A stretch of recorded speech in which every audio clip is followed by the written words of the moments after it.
Ladies and gentlemen, RosterWatch Nation, welcome back to the epic RosterWatch Podcast, brought to you by RosterWatch.com. My name is Alex Dunlap here, of course, with the Trashman, as we are beginning to take in some news and notes from around the NFL as the second phase of OTAs has started basically today for most of these teams. The only ones that aren't practicing yet, it looks like, are the Cardinals, the Falcons, the Panthers won't be getting in practice. All these guys will be starting tomorrow as we record this.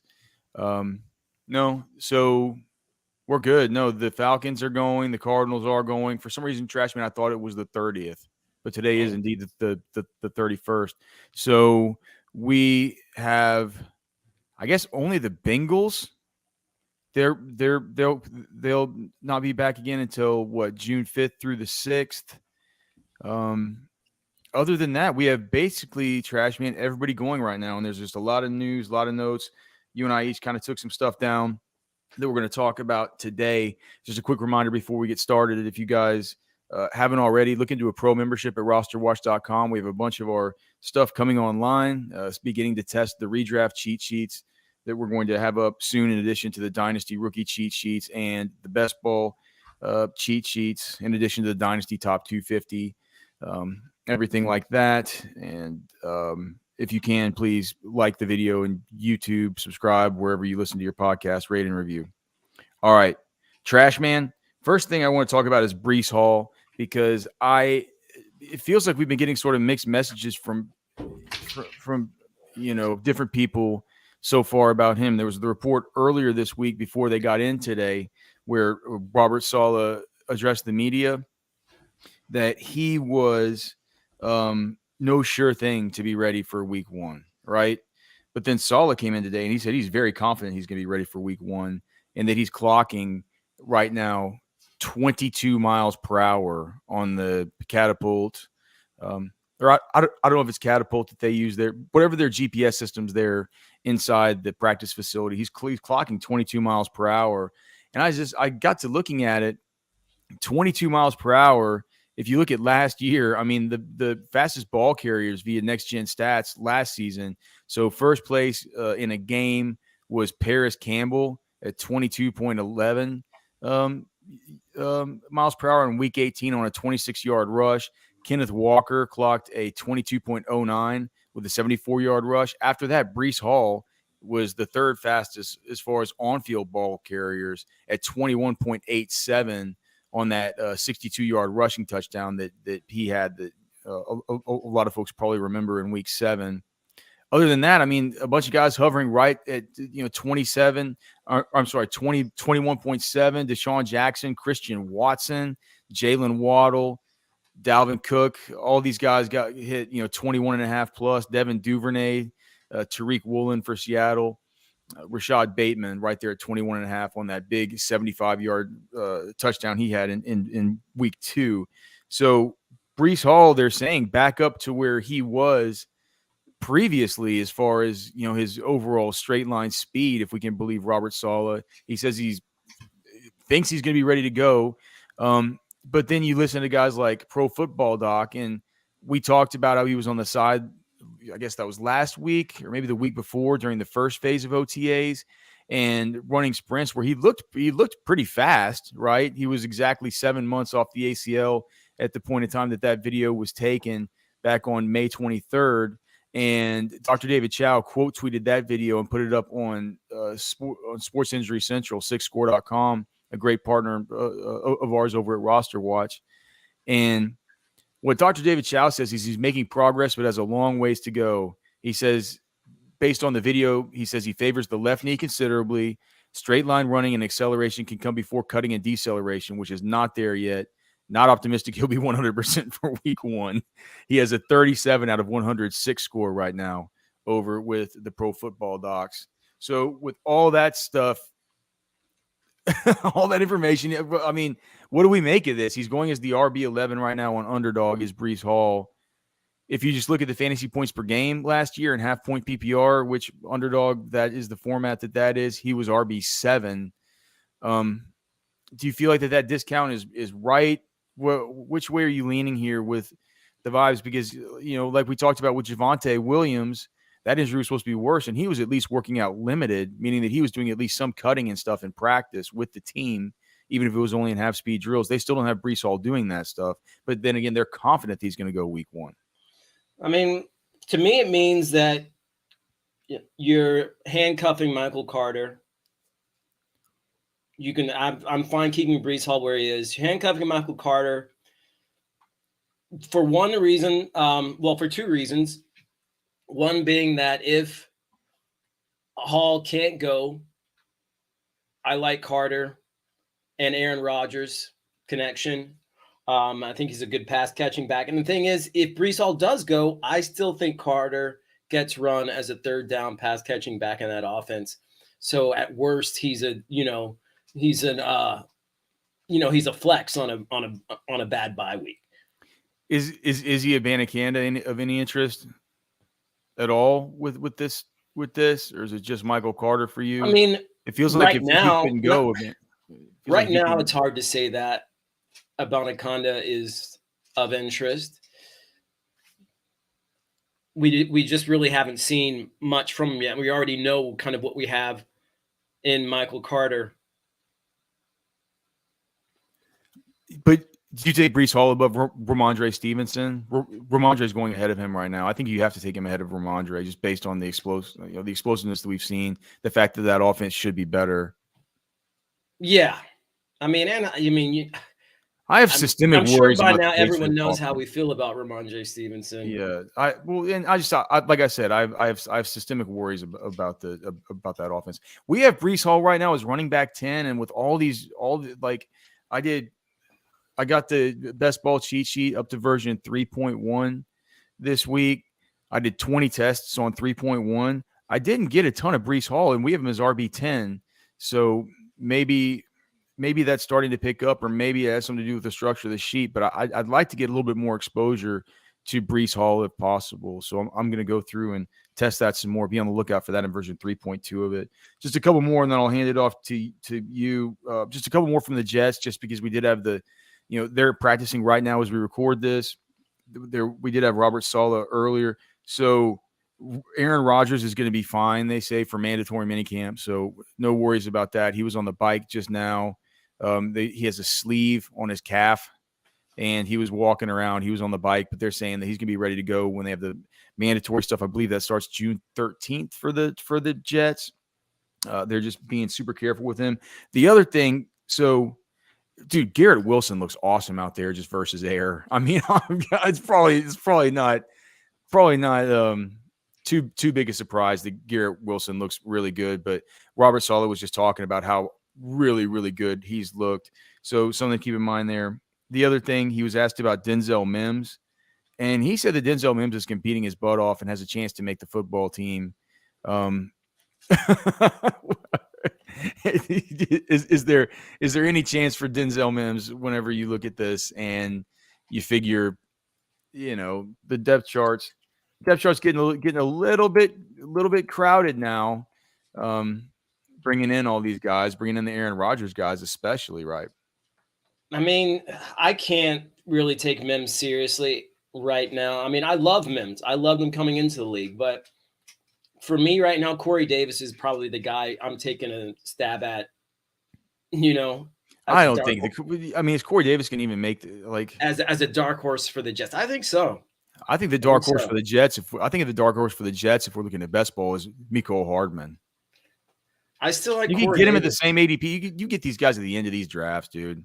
I think Corey Davis is better than Mecole Hardman. Really? Yeah. I don't think there's going to be. I think that Mecole Hardman probably out of the slot. You'll get Garrett Wilson. You'll get Allen Lazard outside. You'll get Hardman. I think Hardman. You'll get inconsistency like you have with the Chiefs. I feel like Davis is. I mean, you're not going to get inconsistency. So Corey Davis has been the model of consistency. When he's healthy, when he's on the field, he produces. Which I can't say the same for Hardman. Well, it's Hardman. Hardman could produce. He was more gadgety, but you can't say that when Corey Davis is on the field, he doesn't always produce when he's on the field. He doesn't always produce. Like, come on, man. We're talking about Corey Davis always producing. I mean, what? What are we saying here? It's like Corey Davis, was he even the top 50 wide receiver last season in fantasy points per game? Corey Davis. No, he in 2022 he was not a top 50 wide receiver, and that's in fantasy points per game. So you can't blame injury for it. 2021, and I'm not familiar right off the top of my head with his complete injury history or which games he might have missed in any of these games. Wide receiver 39 in 2021. He was behind guys like Russell Gage, behind guys like Darnell Mooney and Henry Ruggs. Just above the Dante Pettis's. I mean, it's 2020 year when he actually had played in more than 13 games. He had almost 1,000 yards, 5 touchdowns. Okay. So in 2020, Corey Davis, who was then a Tennessee Titan, averaged 11.5 half-point PPR points per game. He was basically a Curtis Samuel, a Kenny Galladay, a Jamison Crowder, a Robbie Anderson. He was a wide receiver 3, a mid-range wide receiver 3. To me, I just look. Nobody's drafting Denzel Mims. I was just asking. I mean, do you think he's going to get a fresh start somewhere else? It's hard to say. I don't know why he hasn't popped in on the Jets. If you're not going to pop on the Jets, where are you going to pop? Well, somewhere else with a better quarterback, right? I mean, he's got a good quarterback now, but it's been shit for the. It's been terrible for his. Davis has still done better than Hardman. If you look at Hardman's totals over the past few years, and Hardman's played more games. Yes, but I'm talking about Denzel Mims. Well, I mean, Mims, like I said, if he's not going to pop on the Jets, I don't know where he's going to pop. That doesn't make sense. Why does that not make sense? Huh? Because you're saying if he's not going to, it's like saying if he's not going to pop on the Chiefs, he's not going to pop. That would make sense, right? That's a good team. That's a good quarterback. If he's not going to pop on the Jets, it's saying like, well, of course he's not going to pop. Did Garrett Wilson pop on the Jets? Yes. Did Elijah Moore pop on the Jets? Yes. Okay. So it's not unfounded that a guy who has talent is going to pop on a bad team. But you just talked about the Jets as if they can't do it there, they can't do it anywhere. Well, I'm just saying, like, if it's a complete non sequitur, it doesn't make sense. Where there aren't a ton of all pro caliber receivers, if you can't make the roster on that team, where are you going to make the roster? Where are you going to make a starting roster? Ding, ding, ding. The argument goes to Alex. Let's move on to the next one. Let's move on to the next one. No, it doesn't. I don't. If you can't make a starting roster on a are you wearing receiver are you literally wearing a trash man hat that says Oscar the Grouch? See, if you can't make the starting lineup on a middle receiver group, are you gonna make the starting lineup on a good one? Trashy takes. We have. Do you have anything, or do you want to go back and forth, or do you want me? I have something on your boy Dalton Kincaid. Yeah, I got that too. Pump the brakes on him for a minute. Pump the brakes? What do you mean? Josh Allen targeted him 6 times in practice yesterday. Bills offensive coordinator Ken Dorsey said of Dalton Kincaid, "We're nowhere close to knowing what the big picture is going to be because we have to learn him and he has to learn us. His role is to be determined." You're not going to just hand it to him. But Josh Allen yesterday targeted him 6 times during the OTA team period, and 2 of those came in the end zone. Reportedly, he didn't catch everybody. Is everybody at OTAs? They actually do have. They actually do have most every. I mean, they had Gabe Davis, they had Stephon Diggs, they had all their guys. Khalil Shakir's out there. They have everybody. They're making a distinct. Well, I think they're seeing what they have in the guy, but yeah, he's a first round pick. But from the offensive court, it's not a ringing endorsement for making this guy your first tight end off the board. Your first tight end in fantasy. The first tight end that you pick on your fantasy team. I think if you're going for Dalton Kincaid as your first tight end, I think that's a mistake. But in Dynasty, you want Dalton Kincaid, and I've switched up the Dynasty rookie cheat sheets now because we were, Michael Mayer was our number 1 tight end in the class, pre-NFL draft, and I was a little bit stubborn sticking to that at first, especially with the Superflex tight end premium stuff. I still wanted Michael Mayer. I still kind of do, But this stuff with the whole Jimmy G, what if Jimmy G doesn't pass his physical, and who knows what we'll be left with the Raiders if he's unavailable to go, right? At least for year one. And just this stuff with Kincaid, this stuff with Sam Laporta, right? With the Lions looking so much better. I had to move Michael Mayer down to tight end 3 as far as dynasty and dynasty rookie drafts. I have them all right next to each other, in the same exact tier. I'd be happy getting any of the 3, but do you agree at least with that slotting? Kincaid, Laporta, Michael Mayer? I like Laporta number 1 right now, I think. Oh, that's perfectly fine. ADPs aren't going to dictate. ADPs wouldn't allow me to do it. It would break the sheet. I think we can still get a lot of Laporta and not get completely blanked on Kincaid or Mayer.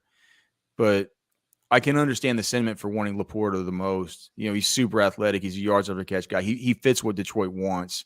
And they're saying that he's already slated to be the tight end 1. Like, you're getting those kind of ringing endorsements. Dude, ringing endorsements, speaking of it, I just saw this today on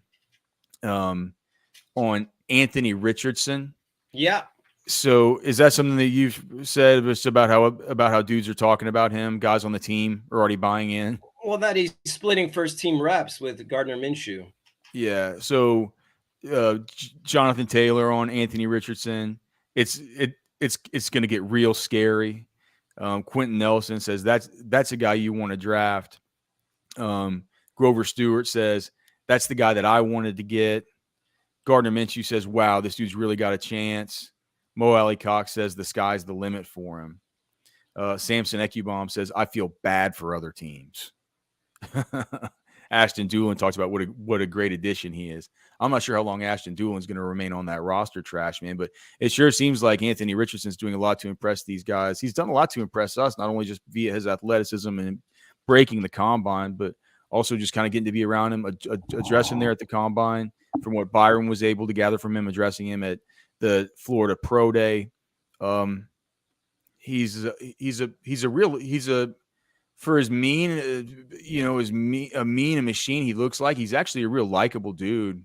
And it feels like that the Colts there in the building are becoming real drawn to him. That's an important thing for a rookie quarterback to come in and do, especially one like him, who's a little bit like I said, he's a bad dude, but he's a tiny bit soft-spoken. You know what I mean? Really nice guy. I was wondering if he was going to have the guys drawn to him like some of these other rah-rah guys that, just come in and try to build it like that. Hey, when you play like he does, that draws players. Yeah, man. Yeah. Greatness draws adoration. What do you think about what about this stuff about Deshaun Watson lobbying to get DeAndre Hopkins? Well, it just seems like a lot of teams are tepid on Hopkins right now. It's a lot of money. It's a lot of money. Because they have to take on his contract for 2023, but see, the Cardinals would be off for the Cardinals had to eat like $22 million this year, but at least they're off the hook for 2024. The Cleveland Beat talks about it like it's something that they could make work. You can make anything work. You convert somebody's salary with signing bonus. You pay him out the rest of the I just saw that James Conner. They just gave James Conner in Arizona. They just gave him a random raise up to like $6.8 million, but like they gave him like $1 million raise this year. Just they converted some kind of salary to they gave it to him as some kind of signing bonus or workout bonus or all the rest of that stuff. Kind of interesting, just on Connor's end alone. He's not a guy that I had pegged as somebody who they would want to be giving a raise to, but they can make anything work. What would it, on the chance that it could be serious there? I know that one of the things I just saw was that Amari Cooper's finally back today. Amari Cooper's finally back off that core muscle surgery that he had in the offseason. He's there in Cleveland in Berea for the second phase of OTAs. What would that do to an Amari Cooper if DeAndre Hopkins were to come back there and rekindle that relationship with Deshaun Watson? Those two made beautiful music together down in Houston. I think I think it's fine for Cooper. I think Cooper tends to work better when the pressure isn't all on him. Yeah, but Cooper. Finally, right when I get on board with Cooper and just think it could be something good. It's like something like this with DeAndre Hopkins could happen after I've gotten a good bit of exposure to that Watson Cooper stack in best ball this year. I kind of hope for Cooper's sake that it doesn't happen. It's just like our friend Matt Kelly, man, the Podfather says. It's the what is it? The law of the conservation of targets. It's like if DeAndre Hopkins is there, targets are going to go away. It's just, that's just plain and simple. So I'm certainly for him. I'm hoping that's not the case. I mean, that's going to be the case. I mean, wherever he goes, though. Not if he goes to the Bucs. Have you seen the Bucs quarterbacks? Have you seen how bad this Trask thing looks? and Mayfield? Dude, but have you looked on Twitter and seen the videos of practice today? No. It's brutal trash, man. These guys can't hit their wide receivers or tight ends even versus air. It looks like, they're gonna have to draft, like they might be drafting Caleb Williams next year. A big year for Rachaad White. Yeah, maybe. It's just more fuel to the fire for me about the Mike Evans stuff we talked about last week. About as much as we love him, this could finally be the year after we've stuck on the train for the whole time when people say he's going to fall off, he's going to fall off, he's going to fall off. I'm worried that this might be the year that he actually does. What else do you got before I read some more of mine? Chuba Hubbard potentially being a goal line back. I just see. A short yardage back for Carolina. Yeah, I was surprised at some of the numbers that I read. I've read that in a blurb somewhere. Like some of his numbers actually in short yardage were actually pretty good last season. So I guess I could get it. I don't. He's a big back. He's over 6 feet tall. Yeah, Miles Sanders, 210 pounds. Miles Sanders isn't small. He's not. I never thought of Sanders as a big back though, or as a power back. Sanders is what was he? 213, 215 pounds. What was his weight? Here, let me look it up. What was his weight at the combine? He's not a small dude. Miles Sanders' weight. He's 211 pounds, 5'11". So basically, he's got a better BMI than Chuba Hubbard. He's shorter and he's the same weight.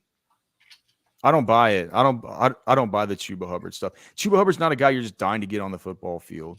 I trust Joe Person. I think he's one of the best beat writers that the Panthers have. But that report out of him just seems like speculation. I'm not gonna chalk up any kind of Chuba. Well, what about Hubbard. So I touched this on my dynasty rankings update, but Travis Etienne, his situation in Jacksonville looks a bit more tenuous. With what? Why? Well, the Jaguars not wanting to see Etienne take 74% of the running back carries again. Well, they can't do that again with him, right? It makes sense. Like we were saying last year, how can this keep up with this Travis Etienne volume? Right, but Doug Peterson was praising Dearness Johnson, Tank Bigsby, adding them to the backfield. I think it's going to be more of a balanced attack, more of a committee attack. No, I agree, and I think in best ball, that's why. Yeah, well, in best ball, would you want to take Najee Harris over Travis Etienne? Yes. Like that's just a clear, obvious thing for you. What about Jahmyr Gibbs? It feels like that volume will be similar, and those players to me feel equally dynamic.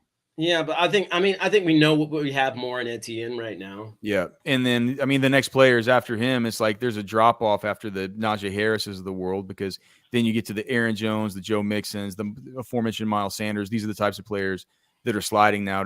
Aaron Jones is now creeping up in underdog to late round 4.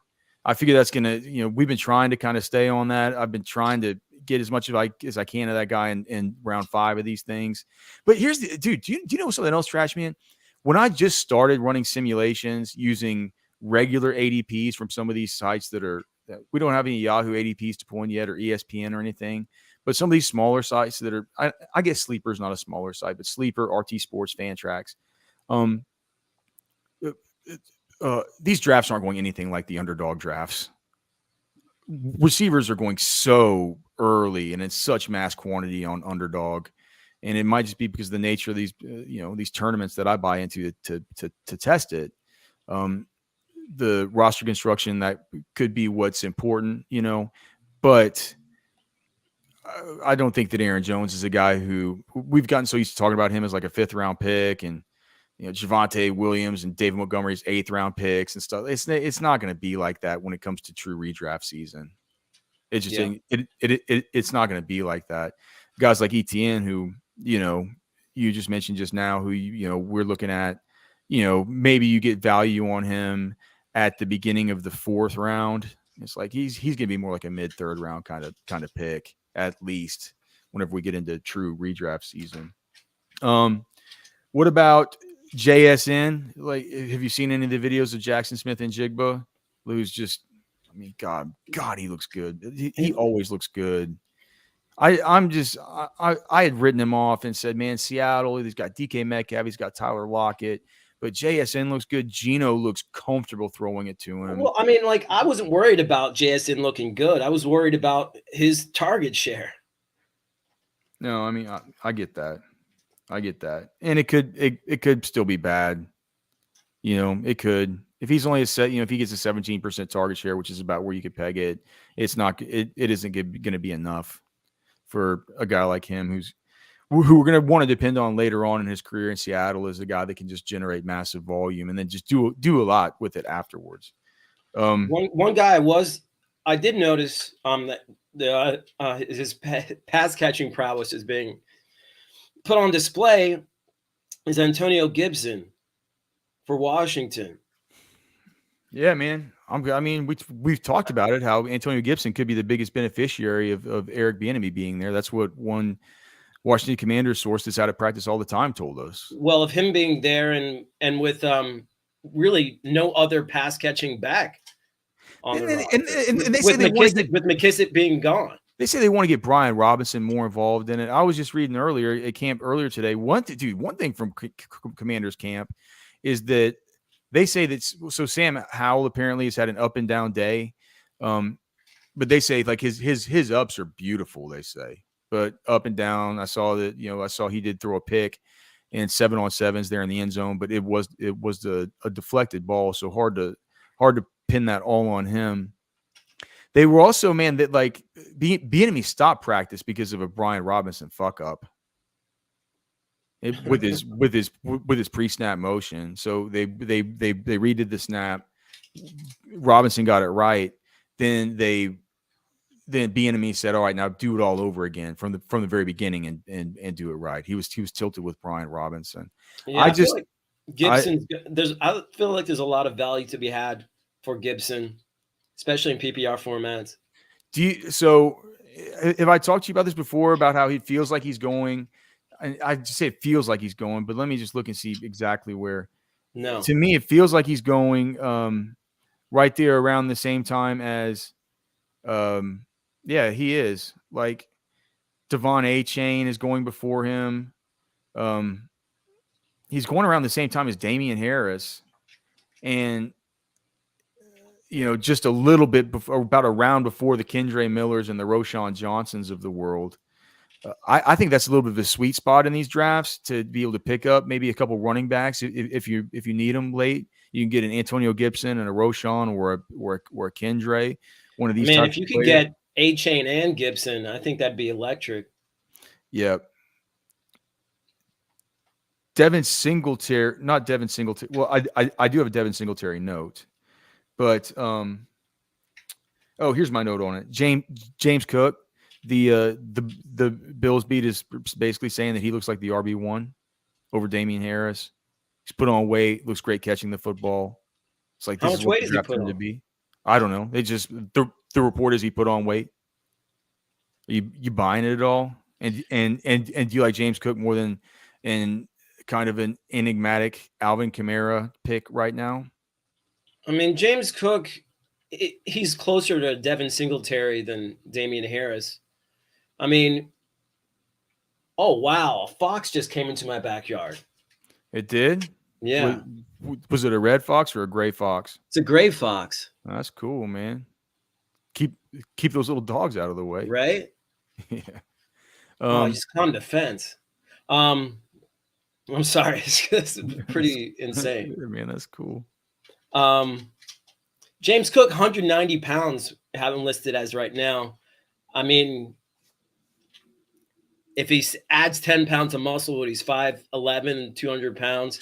I mean, what I liked about his video in college is that he could run as a first 2-down back. He could run as the feature back in an offense.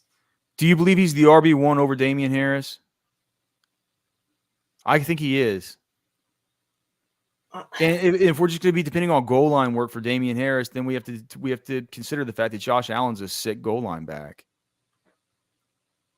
That's it's like people will say, like, well, he's just going to get work between the 20s. And it's like, well, that's going to be also some pass catching work and some other stuff.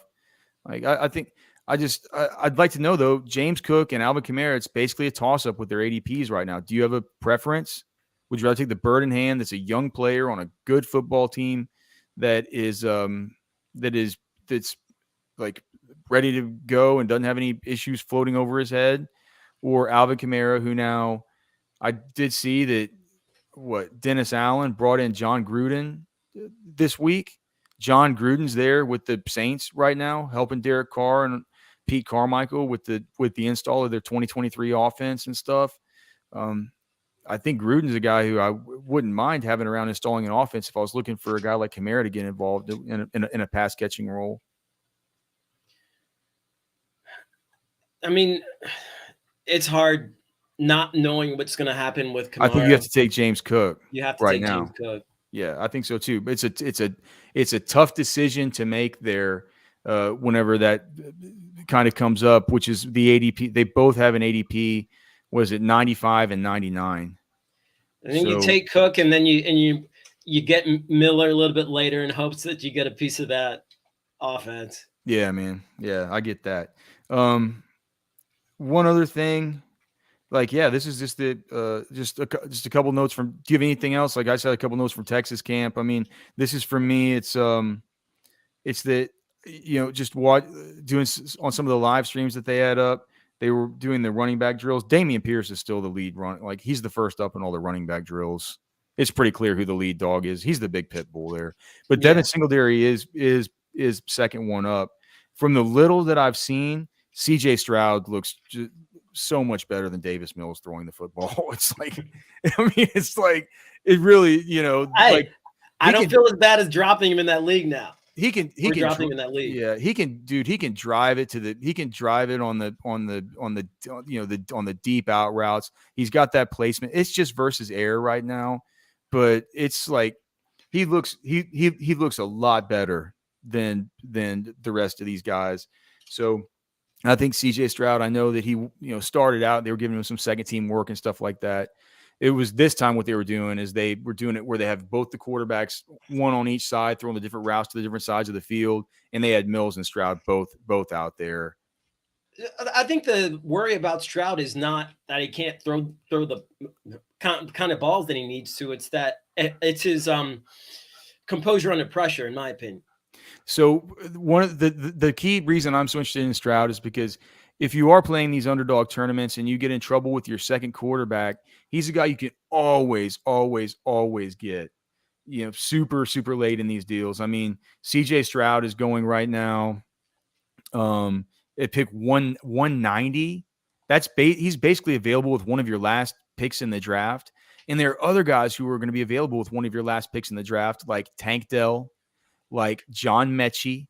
And Mechie, by the way, not back at practice just yet. We talked about that before, the hamstring. He's still missing practice with that. But still, I mean, I feel like you got to do those drafts now then, because I feel like Stroud won't stay that low. Yeah, but it's so easy to not only get that second quarterback, but just to build that second quarterback stack. It's that move is actually built into the best ball cheat sheet, to where if you get in trouble at quarterback, you're going to get Stroud and you're going to get Tank Dell, and you're going to have a chance at Mechie just to have that backdoor stack there with your second quarterback. Sometimes even if you want to like a third quarterback, you can add a third quarterback in these. You can do a 3 quarterback build. I feel like as long as that third quarterback is a stacked quarterback to give you some extra options in case, you get to you get through these crazy playoff, scenarios in these giant best ball tournaments and have some kind of off the wall stack there at the very end that if it goes off, who knows what could happen. And that the Texans, when you get to week 17, are, they're not going to be playing for much. And even if a guy like Tank Dell doesn't come on during the course of the season, that could be a week where he goes off, where they're saying like, let's just see what we have in these guys for next year. What week was it last season that I started doing those best ball drafts? What week in the year? Whenever you started doing the live streams? Yeah, I think we started doing those right after the NFL draft. Okay. Right after we did the deal with Underdog. So, but now's a good time to be doing it. So, those are some of the notes that I've taken. Of course, you can keep following us on Twitter at RosterWatch. We'll be retweeting out stuff that we see and keeping you up to date. Trashman, I'll be back Friday with another podcast. We're going to move to a Monday, Wednesday schedule moving forward here in the summer.